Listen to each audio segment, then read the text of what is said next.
Hello everyone, this is L5 and welcome to the Korean Central Toy Review.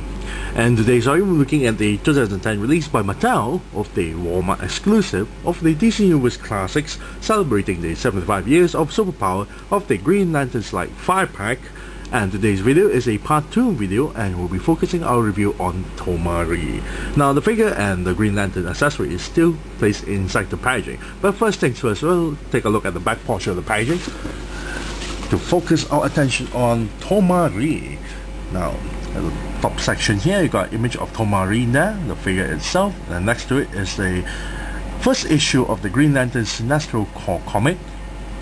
And at the bottom section here, his biography, stated as an ordinary scientist with an obscure planet named Zuda, Tomar-Re never dreamt he would be chosen to serve in the Green Lantern Corps, much less that his name would one day stand for courage and integrity. Assigned to protect Space Sector 2813, Tomar-Re distinguished himself so thoroughly in the line of duty that the Guardians of the Universe promoted him to their Elite Honor Guard. Very nice.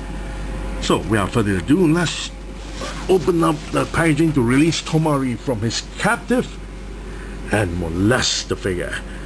Be right back. And we're back after the figure and the rest of the stuff out from packaging. Now, let's take a look at the Green Lantern accessory here. Now, all of the figures are packed with the same Green Lantern accessory with no changes at all. I'm really disappointed on this part because, well, it is a Green Lantern 5-pack. And I really wish they put in the Green Lantern constructs for each of the figures here. I mean, you have such a big packaging with a lot of space and they don't even bother to put in an extra accessory for each of the figure. Is rather cheap of them. Now for the Green Lantern itself, it's the same thing as Hal Jordan, so it's painted in a metallic green paint job. As you can see, it's rather shiny, very nicely done. And the handle here can swivel 360 degrees. The handle is a bit tight though. Now the entire mold is nothing too spectacular to talk about. It's very nice, but again, it's the same thing as the Hal Jordan's Green Lantern. Bottom section here, embedded with the word China, as typical with all the DCUC Classics accessories. They always put the word China in some place. And for the figure to hold onto the lantern itself, the figure's left hand is a gripping hand, as you can see there. All you have to do is just place it in like so, and Tomar-Re can hold the lantern quite well. And you can pull it out like so. And that's all about the accessory. Now let's take a look at Tomar-Re's paint job. Now the head paint job is very nicely done. Despite that it uses a sort of like a very dull orange plastic color, the entire head is actually painted. And it looks very leathery, as you can see. Very nicely done. Lower section of the fins here on the top of his head, or his mohawk if you want to call it that way, is a bit shaded. So that's on the other side here. Very nice. The mask is painted in green. The eyes are painted in white. And the insides of his mouth along with his tongue is painted in dark red. Very nice, very nicely done with the paint job. It looks very leathery. Now the chest logo here is painted with the Green Lantern logo. Side of the ribs here is painted in black. The entire torso is all in green plastic, of course. Shoulders here is all in green plastic, but the armpits is painted in black, as you can see there. Upper bicep and the elbow joint here is all black plastic, except for the lower forearm, and the entire two hands here are painted in white and very smooth. As you can see, it looks a little bit like leather. The ring is painted in green. Now for the lower torso and the hips here, all green plastic.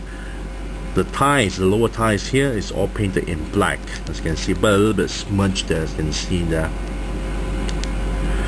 The knee joints are all in black plastic, but the lower shin here is painted in green, and the entire boots, the feet here, are all in green plastic. And the bottom section of the boots here, there's some sort of logo with numbers there. The back portion, and that's about it with all the paint job. Now for the figure sculpt, let's take a look at the head. I really don't like this section here because you can see there's a little bit of seams on the side of the face itself. Not really well covered. So does the back portion here as well. There's a bit of a seam line on the back portion here and the side of the face here. But the entire head sculpt looks very nice, very nicely done with the details. You notice the fins here, each of the fins has this lines in between, very nice, like a fish. Very nice.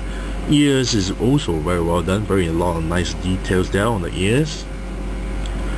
The beak, very nicely done, as well as the tongue inside. But I really love the forehead. As you can see, the forehead, Tomar-Re here shows that he's serious or angry. Very nicely done.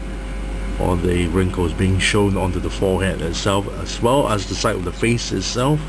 Very nice. A lot of details for the head sculpt. Love the head sculpt.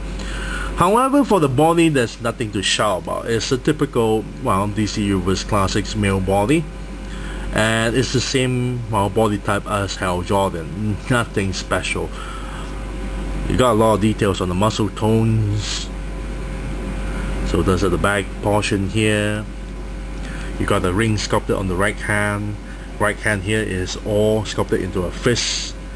On the other side here is an open gripping hand.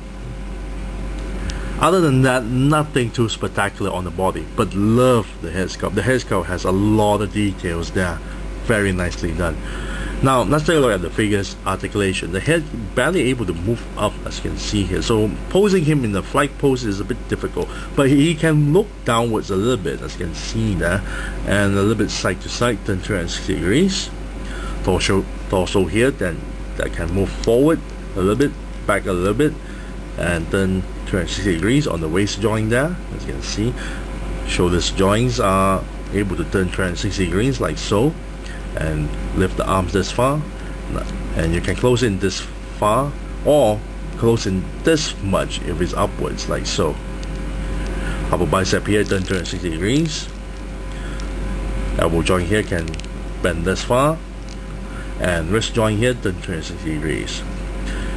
Now for the hip joints, can move forward, back a little bit, and then to the sides like this much. Problem with this joint here is a bit loose. I can see that it's very loose. As I shake it, it's moving all over the place.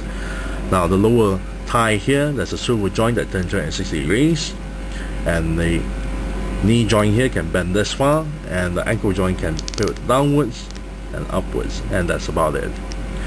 Overall, I like the head sculpt. I really like the head sculpt. The body is, well, it's a typical male body, so nothing to complain about except for the loose, well, hip joint here. I really wish they do give a green construct for all the figures there. It's rather bland without the construct and nothing to play around with the figure. But I really love the paint job on the head and the detail sculpt on the head itself. The body is very, well, atypical body, and well, with the details on the sculpt itself plus with the paint job, nothing too spectacular there. So if I'm gonna give a rating on this, I'll say I'll give it a nice 7 out of 10. Yes, a nice 7 out of 10 for Tomar-Re there, because the body is a typical male body, but the head sculpt is what's scoring the most points there.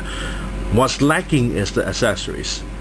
If he has the accessories, he will go for an 8 out of 10, but without additional accessories, he'll just get a nice 7 out of 10. Just love the head sculpt.